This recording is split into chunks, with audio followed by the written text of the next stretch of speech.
that? Huh?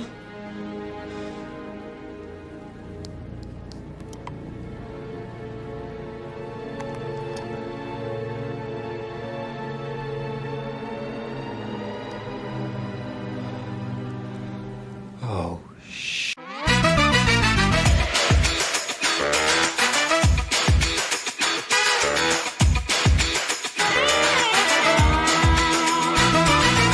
Welcome to Bowties Are Sometimes Cool with myself, Ashley, and Ed. Good evening, Ed.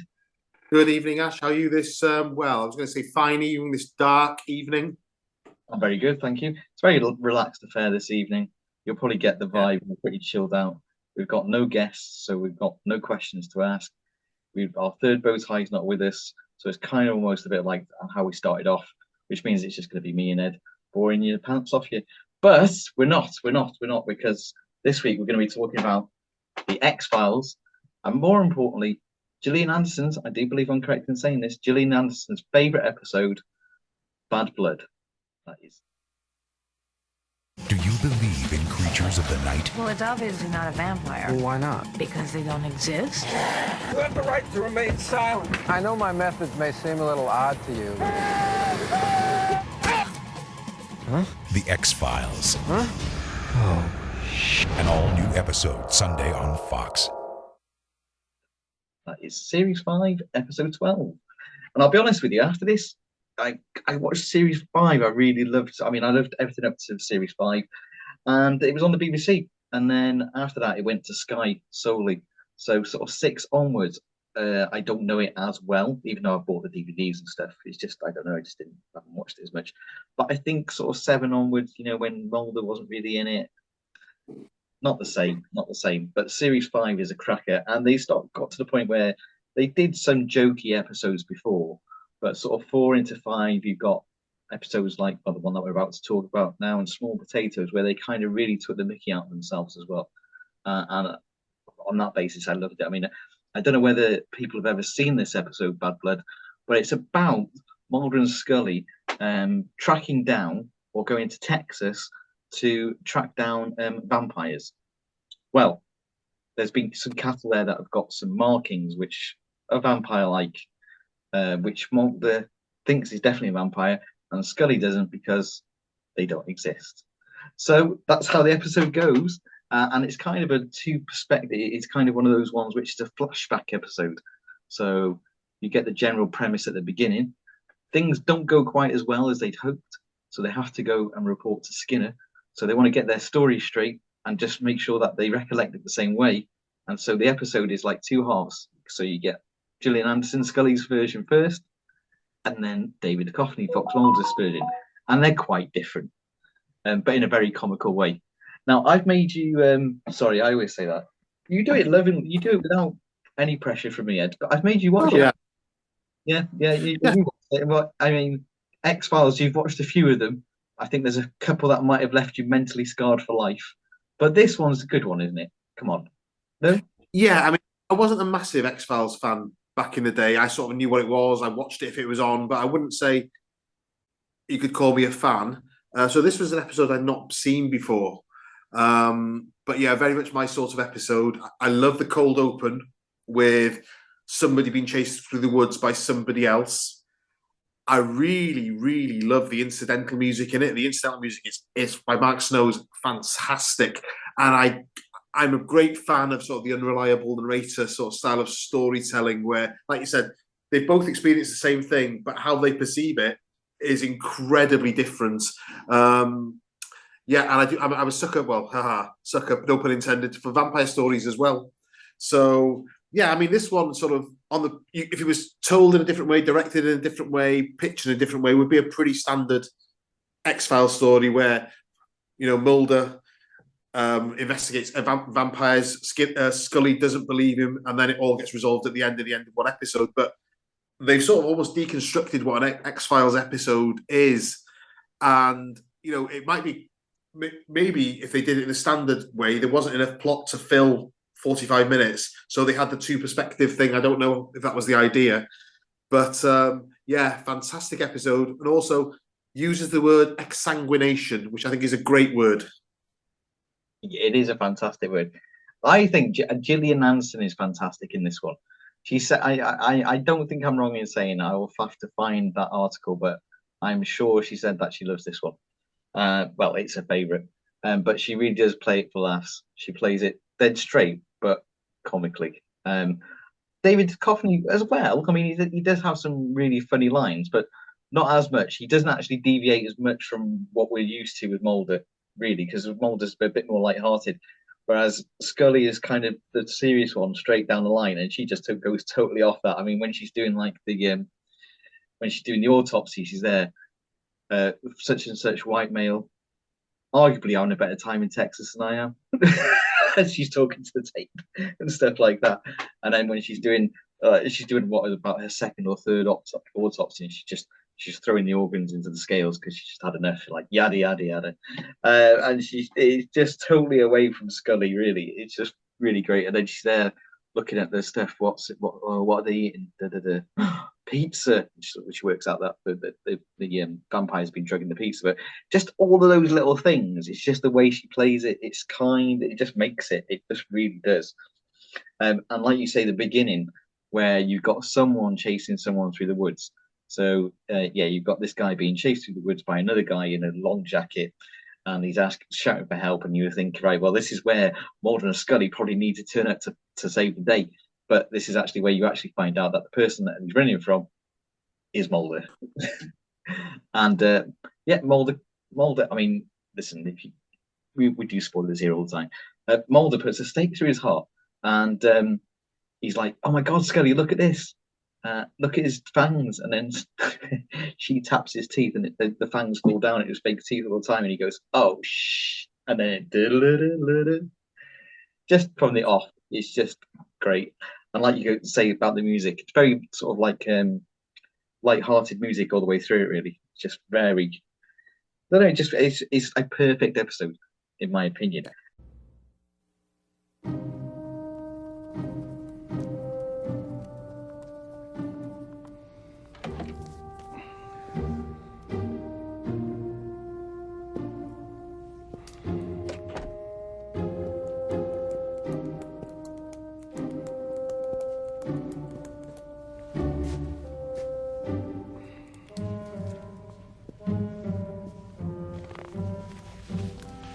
Mulder. Don't even start with me.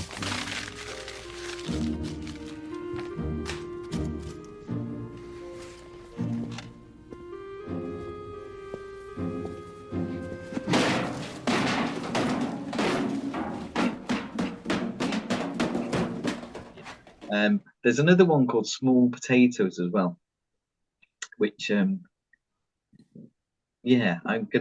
might make you watch that one, Ed. Sunday on an all-new X-Files. How do you find someone We're looking for a man who can appear to be his own father or anyone else. who can transform himself Is everything okay? into anyone, What the hell? even an FBI agent? Now I'm seeing a whole new side of you. The X-Files, a brand new episode Sunday on Fox. But it's quite funny. It's quite funny. So I personally, favorite scenes. I love the sort of the love interest, the Scully love interest, who Luke Wilson, who she loves, and he's like, oh, so stunning. And yet, when Mulder recounts the story, he's got buck teeth. And a proper sort of yokel accent as well. Oh, yeah, man. Agent Scully, you really know your stuff. Sheriff, you say this man is exactly as you found him. Yes, sir, to the letter. Have you noticed that this man's shoes are untied? Yeah, they sure are. Mulder, what's your point? This means something. Sheriff, do you have an old cemetery in town off the beaten path? The creepier, the better. Yeah. Take me there now. Mulder? Scully, we're gonna need a complete autopsy on this man. The sooner, the better. Whoa, whoa, whoa, whoa.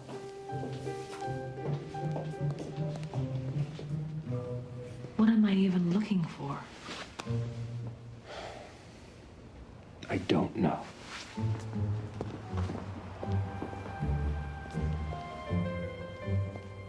He does that. Come on, Sheriff Hardwell.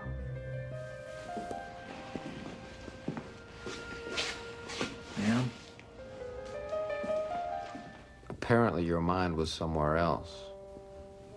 Ooh, boy.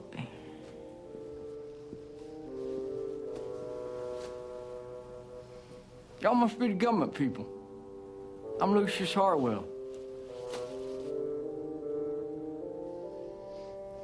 He had big buck teeth?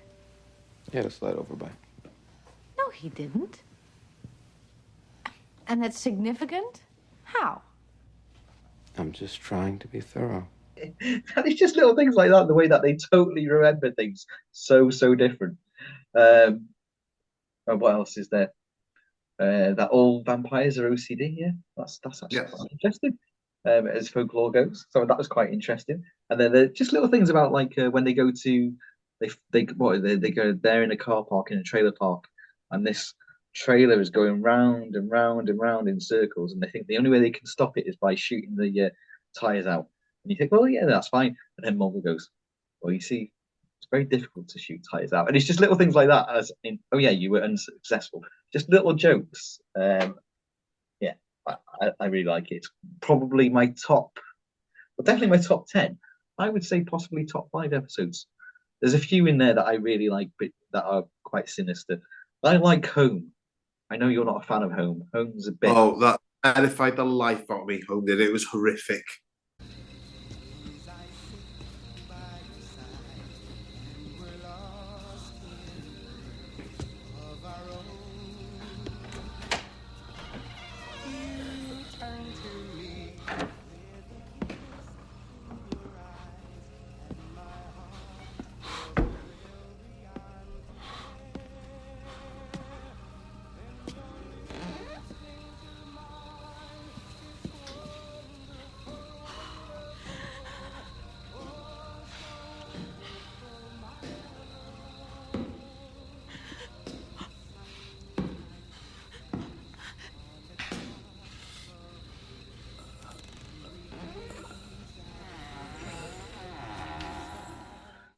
I think the thing about Home is I mean, I say it's realistic. Hopefully, you wouldn't live anywhere near a family like that, but it's not inconceivable, is it? Really? This And is that's like, the thing. yeah, This is the thing about Home. You know, the others with the aliens and the vampires. They're played straight, but they're quite fantastical. Home, that could potentially happen. It's just horrible. I don't want to think. I'm getting flashbacks. I don't want to think about it anymore. oh right, sorry, Ed. Right, sorry, I won't. Anyway, It's a bit, and this is coming from someone who loves folk horror. Home's too much. the only thing about Home I would say is, I mean, it's great for me personally. It did get in my head. Usually, I can watch X-Files, and well, I can watch horror, and there's always a disconnect in my head. It's like I like watching it, but I'm not. I know it's not real, so I don't really think about it. As soon as the film's over, it's gone. But this one did get at Home, not Bad Blood. Sorry, when I say this one. That did get in my head a little bit because it just did. And if I ever heard Johnny Mathis on the radio, it's not good. Although it's not actually Johnny Mathis, he wouldn't allow them to play the original. I think they had to re-record it. But some bloke that sounded a bit like him, I think. But yeah, going back to Bad Blood, because I want to. Oh yeah, sorry. Yeah, let's get you off Home. Home. Sorry. About the comedy bits in it. I love the bit where the vampires attacked Mulder. Scully's gone back because she's worked out it's the pizza delivery guy, and then Mulder's on the floor, drugged up to his eyeballs, singing the theme from Shaft. Yes, yeah.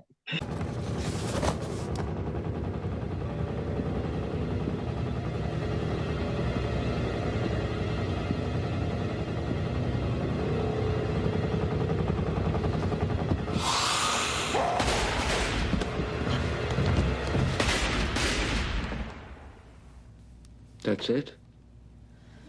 Well, luckily I'd gotten there in time. I mean, though you were drugged, you were more or less unharmed. Mulder, are you okay?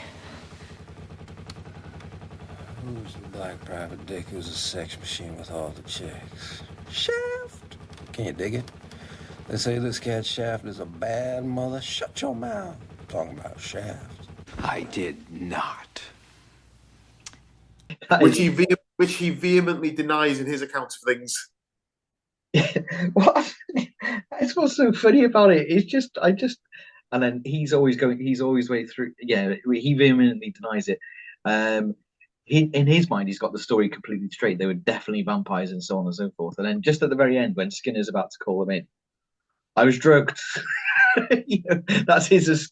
You think he's obviously thought better of it and thought, how can I just get out of this mess that I'm in? Yeah, I was drugged. Wash my hands of all responsibility. So after being so certain, but little things in there. When he loses his temper a little bit and he starts kicking the bin until he kicks the bin, and caves it all in, and like Scully just looks over at him and I saying, I can't even describe it. It's just like, yeah, fine.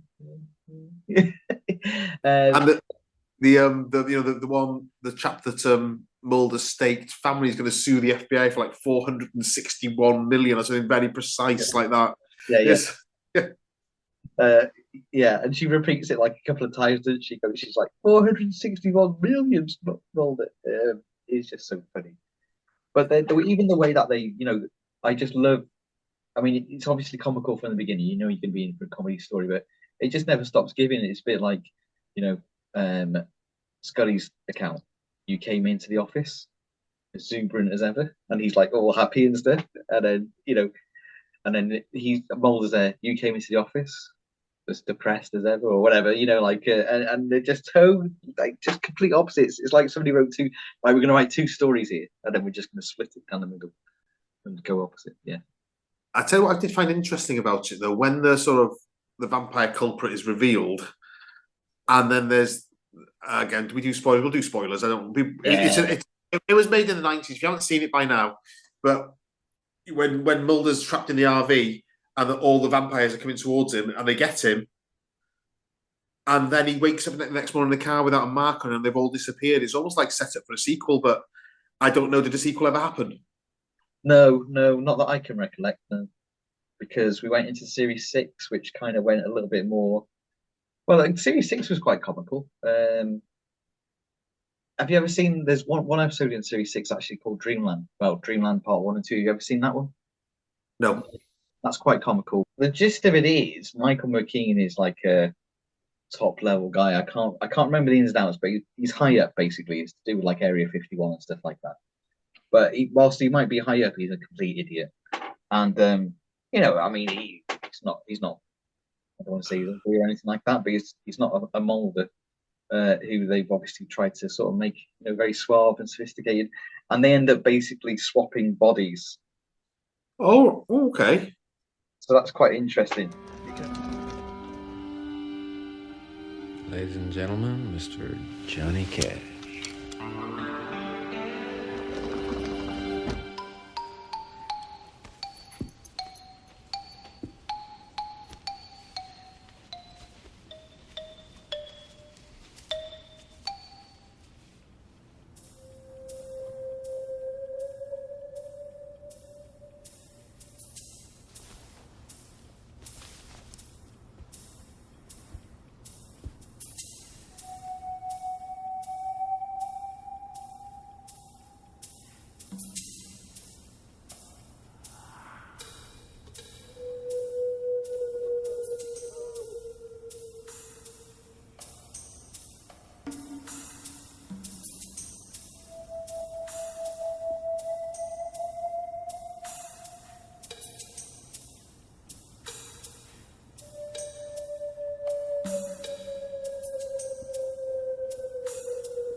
What are you doing? Interesting. You can imagine some random guy in Mulder's skin, sort of doing things with chatting to Scully, who he obviously thinks you're quite nice, stuff like that. It's just a really funny couple of episodes. So yeah, they went back to UFOs and stuff like that. So I don't remember them ever doing that. To be honest, there's not many vampire episodes in the X-Files, really. There's quite a good one called 3, and I think that's in series. Obviously, that's one I think I've seen. I think It's kind of it's more of a Mulder one, and if memory serves me correctly, there's a few episodes where it kind of was just Mulder because or very Mulder based because Gillian Anderson was having a child in real life. So, but yeah, that three is quite a good one. But three is quite a potentially sinister one. There's no comedy in that, whereas this one is just laughs all the way through. So that's a good one, which we need to look at one day. There's a lot. I mean, when it was getting to series 5 and 6, it got a little bit more light-hearted. You know, there's one called Rain King, which I really like, which I won't mind covering one day. Clive Bruckman's Final Repos. I've seen that. I'm sure I've seen that one. That's someone's telling a story, isn't it? Yeah, that might be series 4 actually, or a bit earlier. But I mean, you had a couple a bit earlier on. You know, like Humbug is funny-ish, in my opinion, I suppose. There were some comical ones, but they certainly got funnier as time went on. I suppose as they got settled into the roles themselves, really, they could take the mickey out of their own characters. Yeah, I suppose it's just made it maybe a bit more lighthearted. One of the things I've never really particularly liked about the X-Files is the whole story arc to do with the aliens and stuff, which is bizarre considering that's the main premise of it. But for me, it just doesn't work. I preferred the Monster of the Week ones, really. So there's one called Quagmire, which is about essentially the Loch Ness Monster, but in America. And actually, there's when I met Gillian Anderson, she was wearing a T-shirt which had a COTR on, and she did a whole thing, and then she had like on the day she did a talk and stuff. Anyway, then she said, right, I'm going to auction this T-shirt, a COTR, and I think this person bought it for about 200 quid. She literally, well, not in the room in front of us, but sort of took it off and just gave it to the person straight away. She goes, it's probably a bit ripe for word, but you know, there you go, you have it. So anyway, COTR stands for Conversation on the Rock, because and it's a bit of an in thing. It's this episode where it's supposed to be like a Loch Ness monster in a lake. Can't remember where in America, and it's nighttime and they end up having a conversation on this rock. The two of them get stranded on a rock, and obviously they don't want to go anywhere because they think the Loch Ness monster's there and so on, and they need rescuing. Only to find out the next morning that actually the water was about 2 feet deep, if that. They could have just paddled.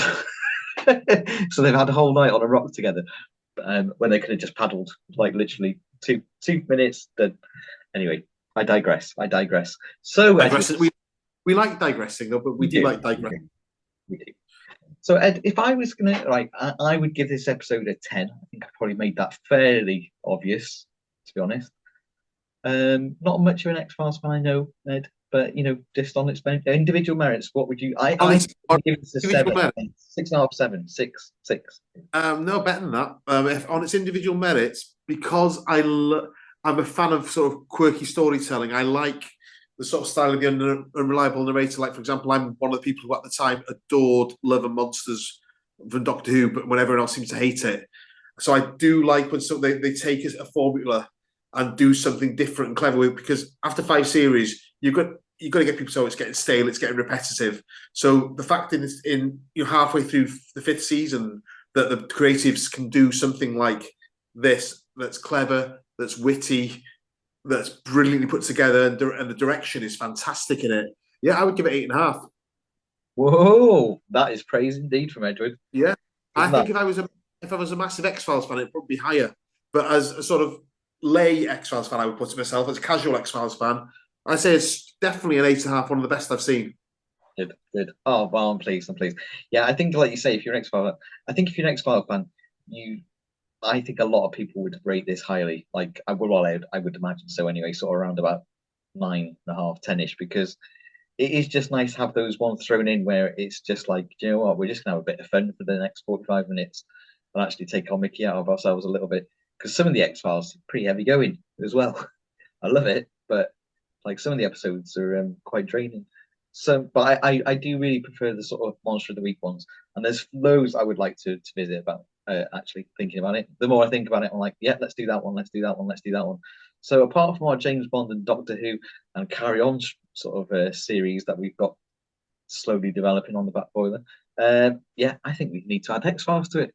I don't know whether I don't know if you know X-Files, but we'll make it. Well, They're all on Disney Plus. So yeah, Great. I'm happy. I'm happy to take recommendations and watch another one. Absolutely no problem. Fabulous, fabulous. Well, Edward, no doubt we will have thrown some clips in and some facts on the screen. So on that bombshell, oh shh.